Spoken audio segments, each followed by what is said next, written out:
राहु महादशारे आपण निश्चित निजर गोटे ब्रांड क्रिएट करिवे बा निजे गोटे ब्रांड हेबे बा करोड़पति हेबे एथिरे संदेह नाही। नमस्कार, मु ज्योतिर्विद विबुधानंद शतपथी। आजिर अध्याय आमे बुझिबा विपुल धन जोग बा मल्टी मिलियनर जोग कुंडली रे। बर्तमान ए मल्टी मिलियनर बा विपुल धन जोग दबाकू राहु केतु सक्षम। साधारण भाव ज्योतिष केतु को जमारू धनदायी ग्रह बोली भावती ना, किंतु मन रखंतु राहु केतु से माने अति चमत्कारिता क्रिएट करि पारंती। जदि किए मिटियोरिक राइज जार होईची ता पछरे राहु केतुंकर प्रभाव अशेष। वर्तमान बुझिबा कुंडली रे राहु केतु जेउ भाबरे थांती तांकर राश्याधिपति बा डिस्पोजिटर जदि कुंडली रे परस्पर ठारू केंद्र बा कोण रे रुहंती सेमाने विपुल धन जोग सृष्टि करंती एवं राहु महादशारे सेमाने निश्चित भावे विराट धन प्राप्ति करंती एवं धन्याढ्य व्यक्ति भावे प्रतिष्ठित होइथांती जकुंदी ब्रांड।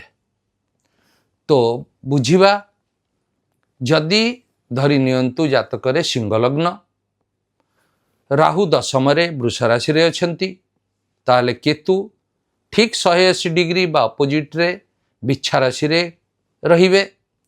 राहुंकर राश्याधिपति शुक्र एवं केतुंकर राश्याधिपति मंगल जदि परस्पर केंद्र बा कोण केंद्र हैला 1 4 7 10 एवं कोण हैला 1 5 9 केंद्र को आमे विष्णु जोग कहू जहाँ प्रतिष्ठा जहाँ सम्मान जहाँ पावर को देखाए एवं कोण जहाँ को लक्ष्मी जोग कहा जाए सेठी धन ऐश्वर्य ये सब को देखाए। जेतबळे राश्याधिपति शुक्र और मंगल से माने परस्पर केंद्र बा कोण रे रहंती परस्पर ठारू या तो 1 4 7 10 बा 1 5 9 व्यवधान रहंती परस्पर ठारू से माने विपुल धन जोग देई थांती। किंतु एठी मन रखिया पड़िबो एई राश्याधिपति माने कुंडल जदि त्रिक स्थान जहा 6 8 12 को देखाए से सबु जगह रे रही थिबे रही कि एभली जोग क्रिएट करथुबे ताहले सीए विपुल धन जोग देई परिबे नाही।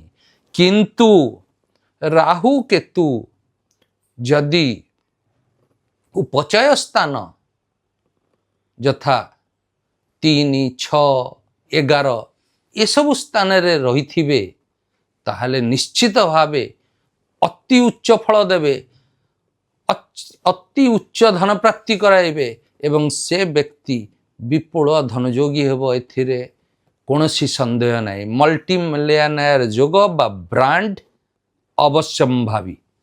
तेणु बुझंतु राहु केतु आपनक जातकरे केउठी अछंती तांकर राश्याधिपति केउठी बसचंती कुंडली रे सेमाने सेमानक भितरे केंद्र बा कोणर संपर्क सृष्टि करुचंती। तो जदि करुचंती ताले जानि नियंतु राहु महादशारे आपण निश्चित